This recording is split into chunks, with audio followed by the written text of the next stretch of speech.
देवरानी जिठानी। एक दिन शिवानी और प्रज्ञा रसोई में खाना बना रही होती हैं। तभी प्रज्ञा को रसोई में एक चूहा दिखता है और वो जोर से चिल्ला पड़ती है, दीदी वो देखो चूहा।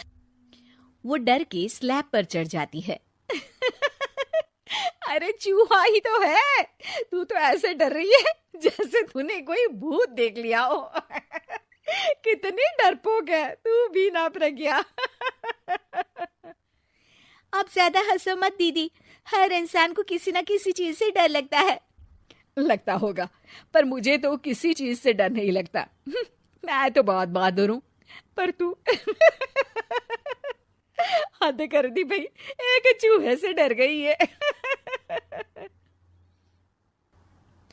एक दिन प्रज्ञा अपने कमरे से बाहर निकल रही होती है और तभी शिवानी उसे पीछे से आकर डरा देती है। प्रज्ञा एकदम से उछल पड़ती है। दीदी ऐसे भी कोई मजाक करता है क्या?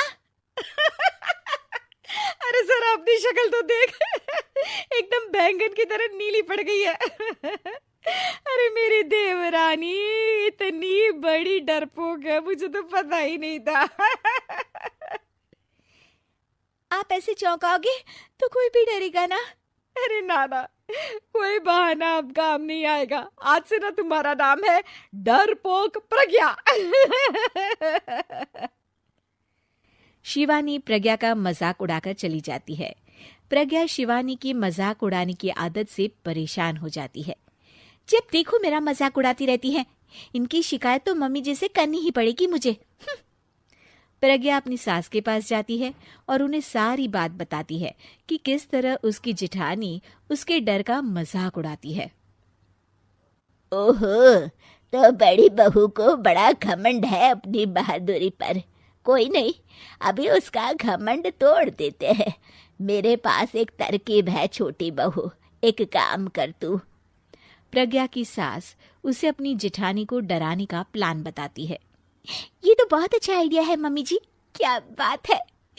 आइडिया सुनकर लग रहा है कि आप अपने बचपन में काफी शरारती रही होंगी मम्मी जी। अब आएगा मजा मेरी बहादुर जिठानी जी को। प्रज्ञा अपनी जिठानी को डराने का एक प्लान बनाती है। रात में वो शिवानी के पास जाती है और कहती है, दीदी मुझे ना बहुत डर लग रहा है। क्या हुआ मेरी डरपोक देवरानी? दीदी मैं छत पर गई ना तो मुझे ऐसा लगा कि कोई वहां है। ऐसा लगा जैसे मुझे कोई वहां देख रहा था, जैसे कोई साया। अरे क्या बक रही हो, तेरा वहम होगा। नहीं नहीं दीदी, आप चलो ना प्लीज मेरे साथ, मुझे तो बहुत डर लग रहा है। मेरी एक साड़ी सूख रही थी, वही लानी है। प्लीज आप चलिए ना ऊपर मेरे साथ। ओफो चल। प्रज्ञा शिवानी को बहाने से छत पर ले जाती है और वो उसके पीछे चल रही होती है। ले आ गए हम छत पर, कहाँ है भूत, दिखा, कहीं तो है नहीं। तभी प्रज्ञा चुपके से सीढ़ियों पर छुप जाती है और शिवानी छत पर अकेली रह जाती है। अरे प्रज्ञा कहाँ चली गई? प्रज्ञा एकदम से सीढ़ियों का दरवाजा बंद कर देती है। अब शिवानी को डर लगने लगता है। मैं नीचे चली जाती हूँ। लगता है प्रज्ञा भी नीचे ही चली गई है।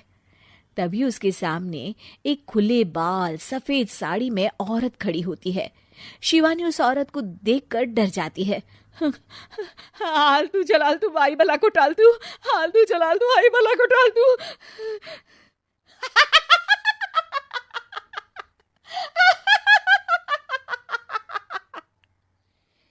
चुड़ैल की हंसी सुनकर शिवानी बुरी तरह डर जाती है।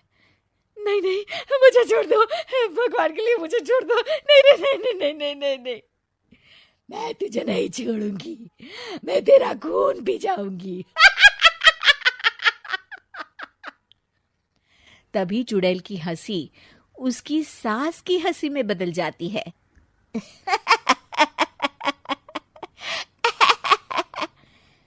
मम्मी जी, ये तो मम्मी जी की आवाज है। शिवानी आंख खोलती है तो सामने उसकी सास चुड़ैल का मेकअप करके खड़ी होती है और प्रज्ञा और उसकी सास जोर जोर से हंस रहे होते हैं। क्यों मेरी बहादुर जेठानी जी, आप तो कहती थी कि आप किसी से नहीं डरती। ये तुमने अच्छा नहीं किया प्रज्ञा। और सासू माँ, आप ही इसके साथ मिलकर। और नहीं तो क्या बहू, तुम अब मेरी छोटी बहू का ऐसे मजाक बनाओगी तो मुझे तो चुड़ैल बनना ही पड़ेगा ना। प्रज्ञा और उसकी सास और जोर जोर से हंसने लगते हैं और शिवानी गुस्से में नीचे चली जाती है।